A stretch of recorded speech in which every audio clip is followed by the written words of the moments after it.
ছাত্র সংসদ নির্বাচনে ভরাডুবি সহ বিভিন্ন কারণে ইতিমধ্যে ব্যাপক সমালোচনার মুখে পড়েছে বিএনপির সহযোগী সংগঠন বাংলাদেশ জাতীয়তাবাদী ছাত্রদল। অন্যদিকে ১ মার্চ রাকিব নাছিরের কমিটির ২ বছর মেয়াদ শেষ হয়েছে। ফলে দলের হাইকমান্ড ইতিমধ্যেই নতুন কমিটি ঘোষণার বিষয়ে ইতিবাচক চিন্তা করছে। তৃণমূল নেতাকর্মীরা চাইছেন সিলেকশন নয়, কাউন্সিলে নির্ধারণ হোক ছাত্র সংগঠনটির নেতৃত্ব। ছাত্রদলের সবশেষ ৫ কেন্দ্রীয় কমিটির মধ্যে রাজীব আকরাম কমিটি ছাড়া বাকি ৪টি প্রায় ২ বছরের মতো মেয়াদ পালন করেছে। চলমান কমিটির মেয়াদ শেষ হওয়ায় নতুন নেতৃত্ব গঠনের দাবি জোরালো হয়েছে। সভাপতি ও সাধারণ সম্পাদক শীর্ষ এই ২ গুরুত্বপূর্ণ পদকে ঘিরে সংগঠনটির ভেতরে চলছে নানা সমীকরণ, লবিং ও আলোচনা।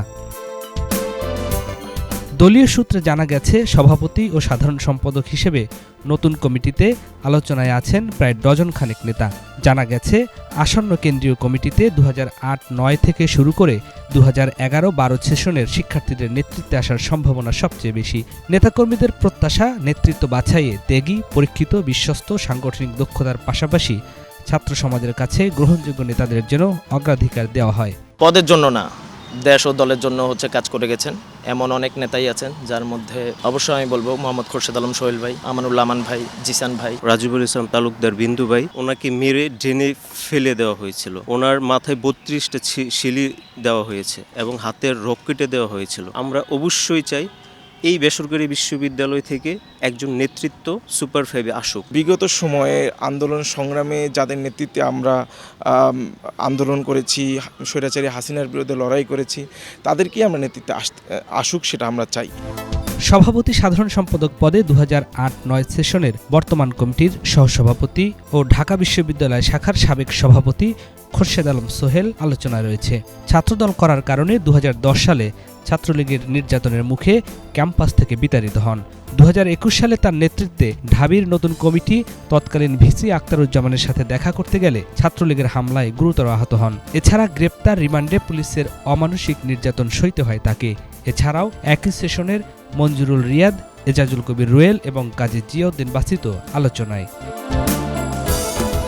একই সেশনের বর্তমান কমিটির সহসভাপতি ডাক্তার তৌহিদুর রহমান আউয়াল আলোচনায় রয়েছে।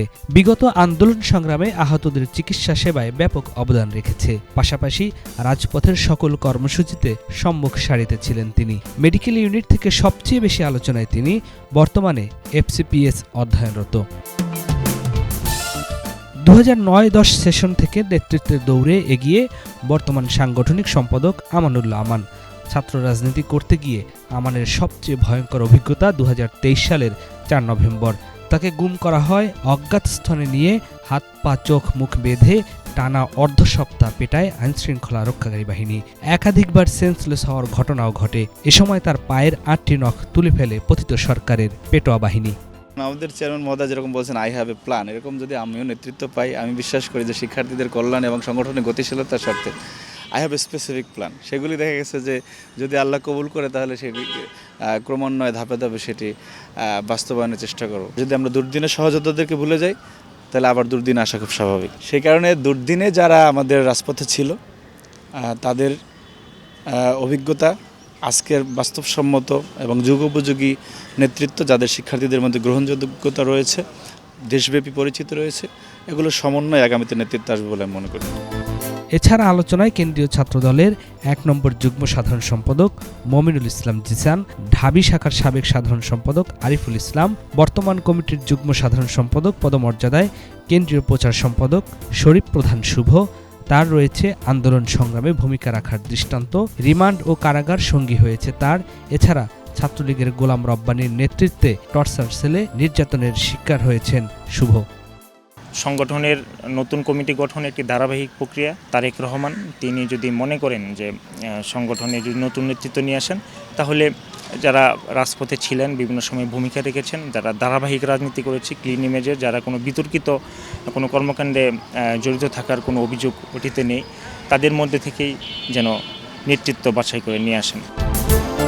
এবারে প্রথম বেসরকারি বিশ্ববিদ্যালয় ইউনিট থেকে আলোচনায় সেখানকার সাধারণ সম্পাদক এম রাজিবুল ইসলাম তালুকদার বিন্দু। ছাত্র রাজনীতি করতে এসে 14টি মামলার পাশাপাশি রিমান্ডে ভয়াবহ নির্যাতন সইতে হয়েছে তাকে। ২০০৯ সালে তার হাত ও পায়ের রগ কেটে দেয় ছাত্রলীগ। এছাড়া তার বিভীষিকাময় সন্ধ্যা ছিল 2023 সালের 6 এপ্রিল। এদিন ইফতারের পর ছাত্রলীগের নেতাকর্মীরা হামলা চালিয়ে মাথায় অ্যালোপাতারি কোপায় এক পর্যায়ে মৃত ভেবে রাস্তায় ফেলে যায় তাকে। আগামী বাংলাদেশ বিনির্মাণে বেসরকারি বিশ্ববিদ্যালয়ের শিক্ষার্থীদের খুবই প্রয়োজন। আমি স্পষ্ট করে বলতে চাই, আমরা যদি নেতৃত্বের সুযোগ পাই তাহলে আমরা সারা বাংলাদেশের প্রত্যেকটি ক্যাম্পাসে শিক্ষার্থীদের সেবক হয়ে কাজ করতে চাই। আমরা শিক্ষার্থীদের নেতা হতে চাই না, শিক্ষার্থীদের সেবক এবং বন্ধু হয়ে কাজ করতে চাই এবং আমরা ছাত্রদলকে বাংলাদেশ জাতীয়তাবাদী দলের একটি ভ্যানগার্ড হিসাবে রূপান্তরিত করতে চাই।